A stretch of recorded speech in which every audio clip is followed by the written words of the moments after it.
हे जे सरकार आहे नरेंद्र मोदींचं, हे लोकशाहीवादी सरकार नाही. लोकशाहीमध्ये सर्व प्रकारच्या आंदोलनाला मान्यता आहे. या देशावर जेव्हा ईस्ट इंडिया कंपनीचं राज्य होतं, म्हणजे ब्रिटिशांचं राज्य होतं, तेव्हाही महात्मा गांधींनी आणि त्यांच्या सहकाऱ्यांनी आंदोलनासाठी उपोषणाचा आणि सत्याग्रहाचा मार्ग स्वीकारला होता. आणि 21 दिवस उपोषण करून शेवटी ब्रिटिश सरकारला चर्चेसाठी समोर आणलं होतं. पण स्वतंत्र हिंदुस्थानामध्ये सोनम वांगचुक यांच्यासारखा एक पर्यावरणवादी, वैज्ञानिक, एक सामाजिक कार्यकर्ता जेव्हा लाखो विद्यार्थ्यांच्या भविष्यासाठी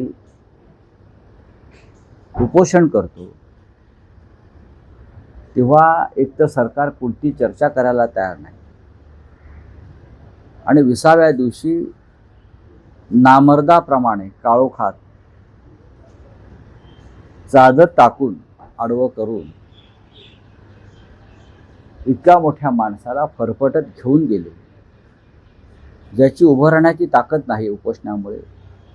त्याच्यासाठी त्यांना स्ट्रेचरसुद्धा आणण्याचं सौजन्य दाखवलं नाही आणि जबरदस्तीनं उपोषण सोडण्यासाठी त्यांच्यावर जो दबाव आणला, त्याचा धिक्कार करावा तेवढा थोडाच आहे.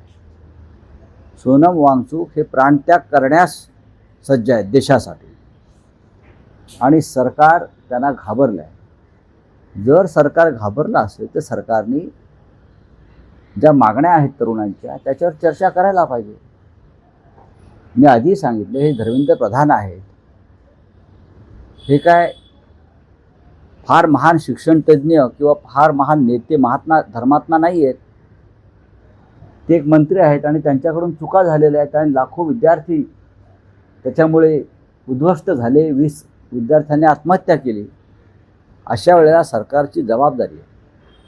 पण सरकार पोलीस बळाचा वापर करून वांगचुक यांना अटक करते आणि त्यानंतर दुसरे जे तरुण कार्यकर्ते आहेत अभिजित बित्ते, त्यांच्यावरती लाठी हल्ला करून त्यांना जखमी करत आहे आणि भाजपच्या कार्यकर्त्यांना त्यांच्यावरती शाई फेकण्यासाठी प्रवृत्त करत आहे. हा देश हुकुमशाहीकडे झुकला असं म्हणतात, वळला नाही. या देशामध्ये हुकुमशाही सुरू झालेली एवढंच मी सांगेन. पण उद्या पार्लमेंट सुरू होत आहे आणि पार्लमेंटमध्ये हा विषय येईल. उद्या एक दिल्लीमध्ये मोर्चा आहे, आंदोलन आहे, त्याच्यामध्ये आम्ही सगळे सहभागी.